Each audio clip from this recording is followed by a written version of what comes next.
As the cold continues, we also continue to explore the wonders of nature. Kaya kung ready na kayo, samahan nyo kami sa pag-iikot dito sa Little Baguio of Negros Occidental, ang Don Salvador Benedicto.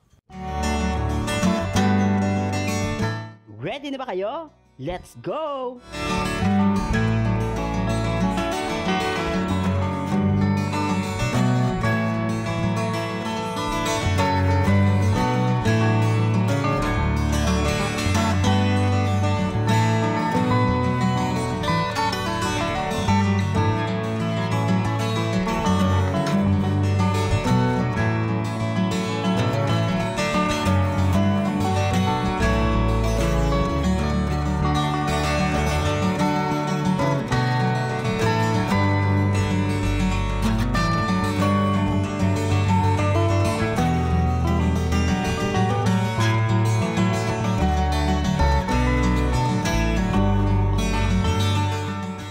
Yes, and with that, ang Don Salvador po ay ang tinaguriang summer capital ng Negros Occidental dahil nga po sa malamig at iba't ibang panahon dito. Yes, tama ka dyan, Jam. And although this is not our first time here going to Don Salvador, ay hindi pa rin naiiwasan na talagang ma-mesmerize kami sa ganda ng mga tanawin dito, di ba? Tama ka dyan. At makikita din natin dito sa aking bandang likuran yung iba't ibang klase ng halaman po dito na binibenta sa Don Salvador. Yes, at kanina nga habang tayo ay bumabiyahe, marami kaming nakita na mga iba't ibang uri ng mga halaman which I know our plantitos and plantitas will surely like. At isa nga doon sa mga favorites mo ay ang tawag nila na money plant. So dito sa Don Salvador, mostly mga budget friendly ang kanilang mga halaman dito. So it ranges from 25 pesos to 3,000 pesos at meron ka na niyan na mga indoor and outdoor plants. Di ba ang galing lang iisipin natin, Erica, no? Hindi lang mga pamprutas o yung pang vegetables yung andito sa Don Salvador, kundi mga halaman din ang binibenta at yun ay isang mga specialty ng Don Salvador Municipality. Yes, tama ka dyan.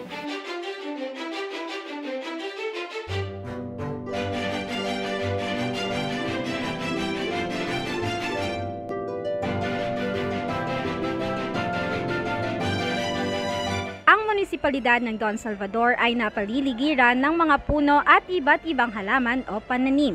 Kaya naman kung gustong mag-unwind, mag-relax and to relieve stress ay pwedeng-pwede ka dito. Isa sa mga pwede mong puntahan ay ang Falls Viewing Deck o kilala sa tawag na Malatanog Falls.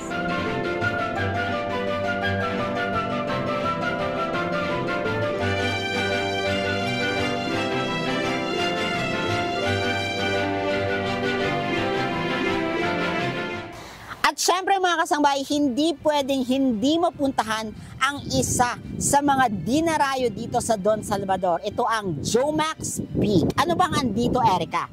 Yes, tama ka dyan, Jam. Isa sa mga tourist destination dito nga sa Don Salvador ay ang Jomax Peak. And they are open 9 a.m. till 5 p.m. At sa mga gustong mag-overnight ay pwedeng-pwede dito ang reservation and walk-ins 5 p.m. till 8 p.m. At for as low as 150 pesos ay mai-enjoy mo na ang scenery. Kasama na rin dyan ang isang cottage para sa inyong magpamilya at isang kape. Ayan, kaya sa mga gustong mag-overnight, worth 1,000 pesos lang ay good for 5 people na. Kaya naman mga kasangbahay, I suggest kapag pupunta kayo dito ay magdala kayo ng payong at the same time makapal na jacket dahil ang klima dito sa Don Salvador ay pabago-bago. Minsan maaraw, minsan maambon. Ayon, so dapat handa po tayo at itong Jomax Peak or overall itong Don Salvador ay para talaga sa lahat ng mga generations. If you wanted to relax and unwind, punta na kayo dito. So ano ba hinihintay nyo? Tara na!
Let's eat mga kasambahay! I hope you enjoy our day trip ngayong araw na ito. So don't forget to put this on your next travel bucket list. Yes, at check na yan sa akin, Erica.